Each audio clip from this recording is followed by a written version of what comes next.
আমি আর ঘরে থাকতে পারলাম না, সিধা চলে এলাম ছাদে। এত সুন্দর আবহাওয়া, কি করে ঘরে থাকা যায় বলো। সকলকে বৃষ্টি ভেজা শুভ সকালের শুভেচ্ছা আমার প্রিয় বন্ধুদের।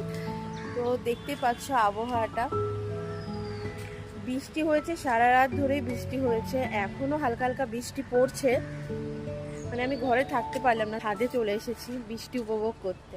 এখন বাজে 5:48 বাজে। ভীষণ ভালো লাগছে, মানে দিল্লিতে এত গরম পড়েছে, বৃষ্টির একটু দরকার ছিল। ভালো লাগছে বৃষ্টির মধ্যে, কিন্তু বেশিক্ষণ থাকা যাবে না, কারণ এখানে বেশিক্ষণ থাকলে ঠান্ডা লেগে যেতে পারে। কারণ হঠাৎ বৃষ্টি, প্রথম বৃষ্টিতে ভিজলেই একদম ঠান্ডা লেগে যেতে পারে, ওই জন্য বেশিক্ষণ থাকবো না।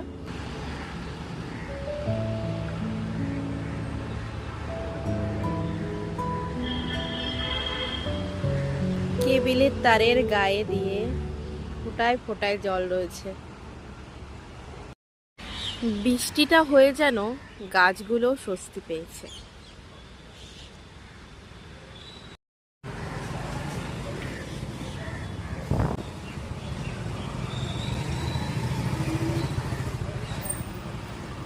গাছের পাতাগুলো দেখে মনে হচ্ছে না ওরাও শান্তি পেয়েছে।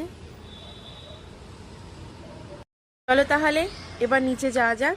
আমি ঘুম থেকে উঠেই উপরে চলে এসেছি, আর বেশিক্ষণ থাকবো না, আমার মাথার উপরে ওড়নাটা ভিজে গেছে। তো আসছি পরের নেক্সট ভিডিওতে, টাটা।